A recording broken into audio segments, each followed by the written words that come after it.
All right, well, we got JJ Brumby. He brought his 07 here. This is a 72 fast truck, and tell us a little bit about it. I bought the truck to compete in the class. Obviously, the bigger money brings out everybody to play, so we're going to give it a chance and see what we can make today and start practicing to see what we can do at the event. Are you new to drag racing, or are you more in the sled pulling world? I'm new to the racing world. I've done a lot of truck pulling over my years, but this is a new endeavor here. So engine, it's got a D&J Predator motor, Yep. 6.4 wide bowl, Yep. what, 250%, Yep. S&S injectors, and extra deep alpha pump. You've got Steed Speed, the comp manifold, and Turbo Smart wastegate with a wastegate controller. We've got a lot of things to play with, like we normally do on these trucks. As we start getting fuel system dialed in, and then we'll start messing around with timing. We always start conservative and work our way up, and then we all the way through, as we're adding fuel, we keep boost pressure, drive pressure in mind when we're watching and adjust the gate if we need it. So try to get him out the door and making as much horsepower as you can. That way you can go out and hopefully kick some butt. Yeah, let's have some fun. Sweet.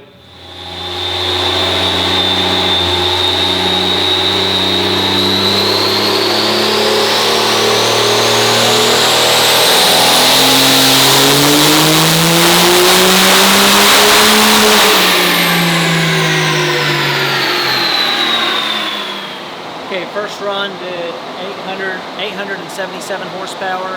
Looking at the log, the factory map sensor maxes out at 37 PSI. So we're installing a 10-bar map sensor right now. That way we can see all the way up to 145 PSI of boost in the EFI data log. That really simplifies it. So we're going to get the hard way. 10-bar map sensor installed, rescale the ECM and reflash it, and then run it back.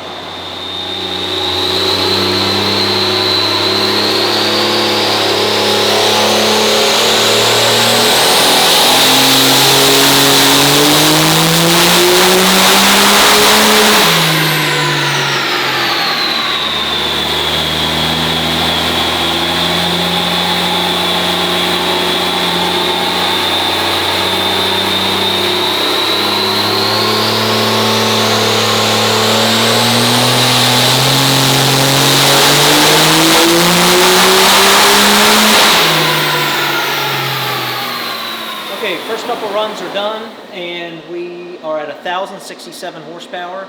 The first run was 877.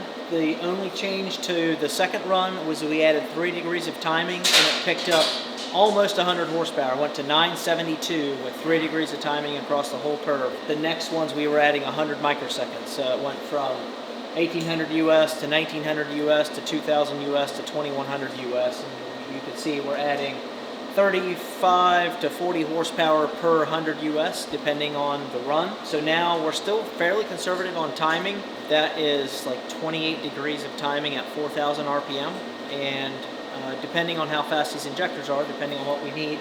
So we're going to reflash it now and add another probably 2 degrees of timing and see if it picks up significantly. If it picks up significantly, you know that it needs more timing. If you see very minimal gains, we're going to take that timing right back out of it. So I've got Tyler running the truck here. He's been doing all of our tuning and on our day-to-day basis, a lot of remote tunes. Tyler's been doing this for about 1.5 years. He sits right beside Larson, so between me, Larson, and Tyler, we get all you guys' tunes done. But I'm gonna let him finish this dyno session. I got some other trucks I gotta work on, and I don't know, if you wanna just give the guys an update, let them know what happens, and we'll see where we end up at.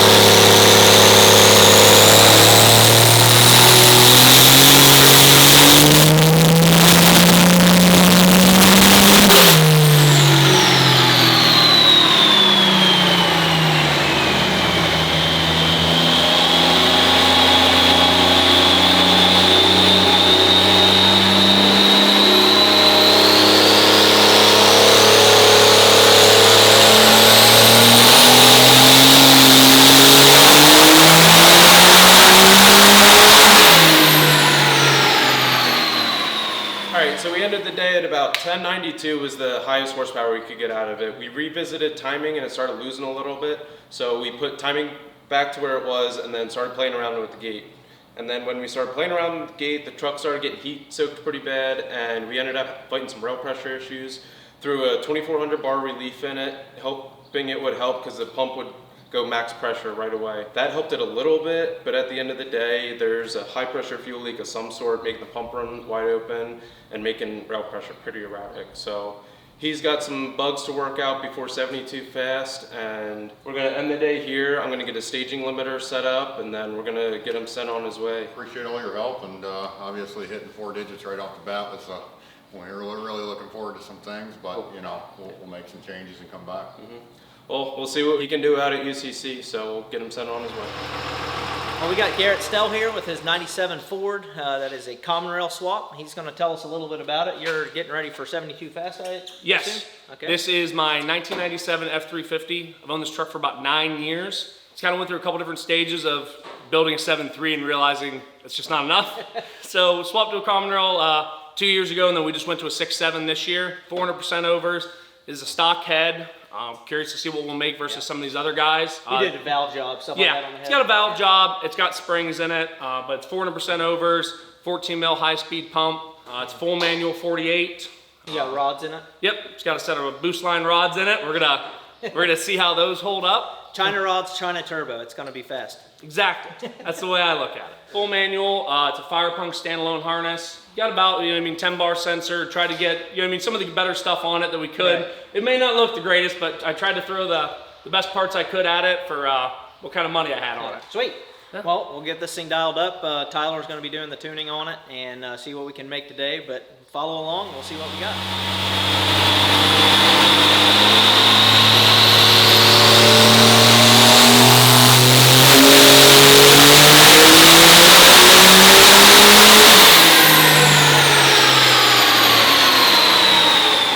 So we did 1,009 horsepower at 1,400 microseconds. That's pretty much maxing the 14 mil out with those 400% overs. A lot of fuel quantity. We still have timing really low, so we're going to reflash and add a couple degrees of timing. That was like a 70% timing split at 1,400 US. We want to add some timing and see if it picks up. But 1,009 is where we started with the first revision, and was making 60 pounds of boost. I think the gate was still closed, so got a couple things to play with, and we'll see what it does. Tune 1 was 980, that was 1,000 US, and then 985 was 1,100, 993 was 1,200 US, and then 1,009 was 1,400 US.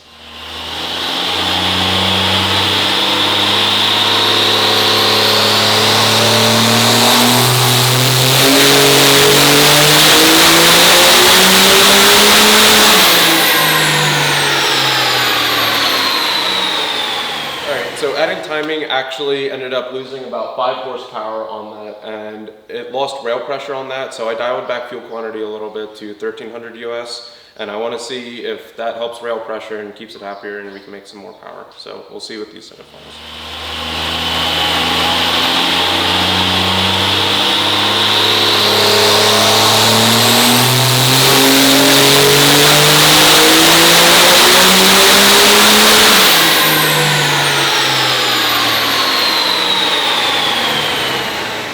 You're set up to go pretty fast with them shoes. I like it. Trying to be. So what did we learn today? Hey, we made 1,000 horse. That's good. That's what I'm happy about. We messed with fuel, messed with timing. I think this thing's gonna run pretty clean for what it is. You know what I mean? Didn't make as much power as some of the other guys, but for a stock head, I'm really happy with it. I really am. I think this is gonna be on me to try to be as competitive as I can with 72 fast. Bring what I bring, and we'll see how it goes. Yep. Sweet. Well, good luck out there. Appreciate it. All right, guys, so we got Trapper Doyle's 95 here on the dyno. It's common rail swapped, and he's going to tell you a little bit about it. It's got the 72 on it, set of S&S 450s, dual 44 mil wastegates, 6.7 D&J stage 2 head, Alpha 550 single with an air dog, 22 5G. Okay. Pretty basic, simple setup. Stock cam. Stock cam, yeah. Cool. Stock pistons, Apex 12 mil girdle, and Apex billet rods. Cool. So it should be plenty big of a setup to make some good power. So he's going to be competing in 72 fast. So like you guys have seen before, we're going to dial in fuel quantity, see where we end up on there, and then we'll revisit timing and see where we want on that. With the fast injectors, we've seen that lower timing actually makes more power because they react a lot faster than these stock ones. So we're going to start small and work our way up.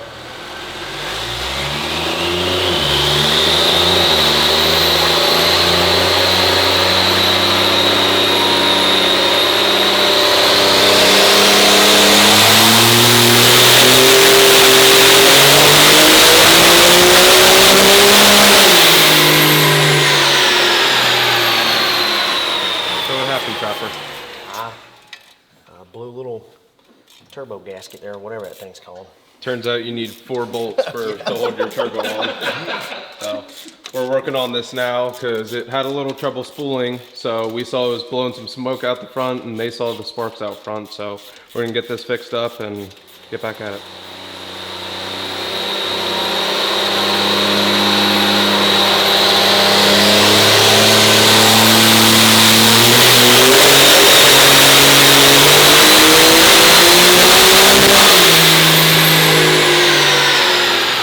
We had some issues with rail pressure. It was very erratic once you got into power. It was plenty fine when you were spooling, but as soon as you got into power, it was pretty surgy, losing rail. So we ended up pulling number 6 feed line off, torqued the feed tube, and it did not move at all. So we ended up moving some of the grounds around because there was some paint on them, and we just want to make sure we have good connectivity to everything, and we're gonna try again.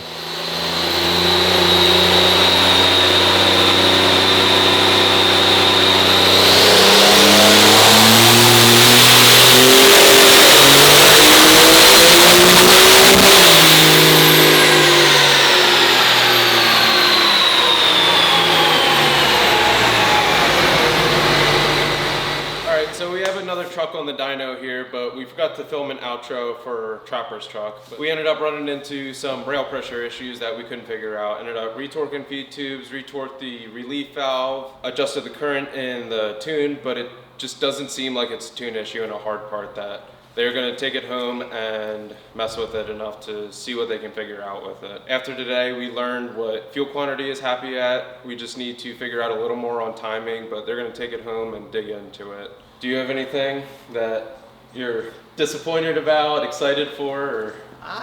It was doing good, just disappointed that drove 8 hours up here and like I said, it started off good and then the problem happened, but we'll get it figured out. Yeah, I was gonna say, he's got some time to get it figured out before 72 fast, so we're gonna get this truck on and see what we can get out of it.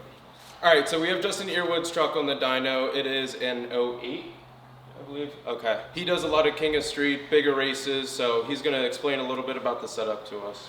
So it's a 6.7 sleeve down to a 4 1/8 bore, so it's a 6.4 built by Steve Burton at New Performance Auto. It's a diamond piston waggler rod, his girdle. It's got a set of S550 S&S ordnance injectors. It's got a GT50 88mm turbo on it. It's got a 48 RE, is about every shaft you can put in it, built by Midget's Diesel Performance out of North Carolina. And it's got a little bit of nitrous on board, but we're going to try to get a fuel number, and if we're happy and it's a good fuel number, we may try to spray it and see what we can get out of it. Yep. So plenty of parts to make some big horsepower, so we're going to dial in fuel and then revisit it timing like we've been doing and see what we can get out of it.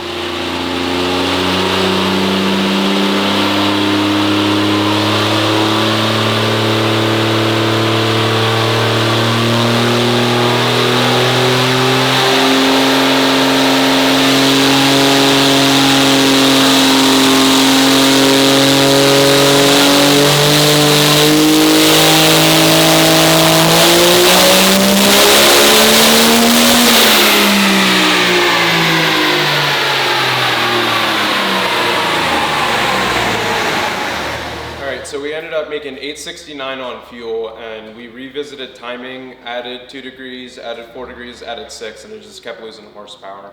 So this turbo was really lazy to spool. We tried addressing boost leaks, fixed a boost leak on it, pulled timing out of it in the spool range to try to get up this thing really just didn't want to get on top of the Charger. It's a D-stroked motor and there's some variables that could go into it, but it just seems like the hard parts aren't doing what they are. Data log looks beautiful on that side of things. It just seems like the engine isn't engineering kind of thing, but ended up spraying it to 1158 with two 110 jets, and we still got a running truck. So Justin's gonna get it pulled off. And what's the next event you're going to? We had a local sled pull coming up this weekend we're going to hit, and then it's just KOS spread from there.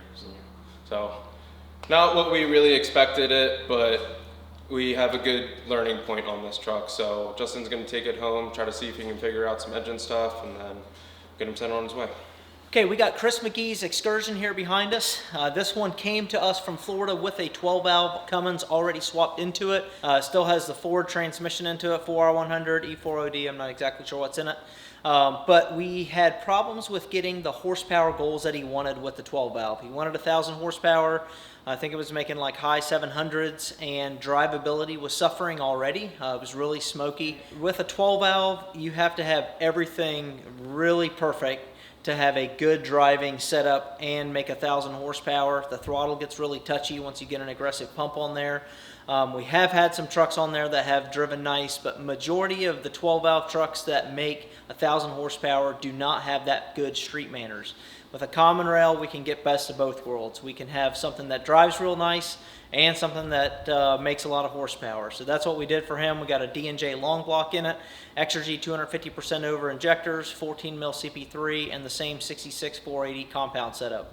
I'm going to start with the baseline, and we're going to get the thing dialed in on the dyno today. This is kind of the last thing we need to do after a build. Let's get it dialed in on the tuning, and then it's ready to do some street miles, then it can go back to the customer.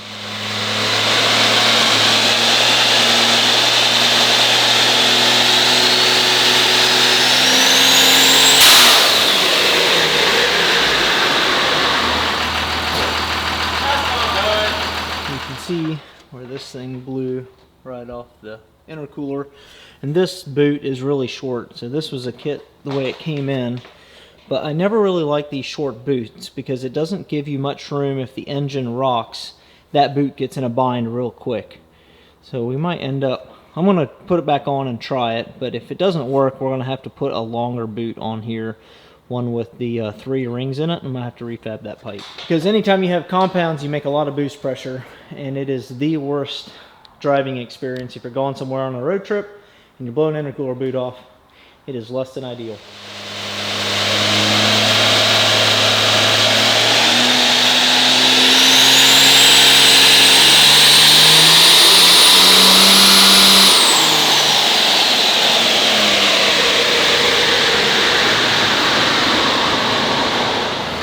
Alright, we got the fans running, and tune 1 made 645, that was at 1200 microseconds.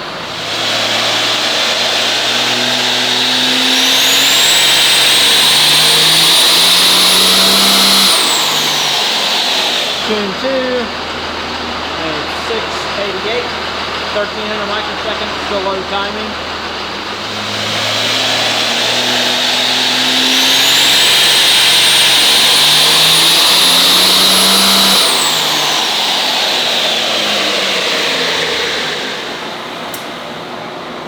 Coolant push lock hose off of the, what, the heater for? I love Fords.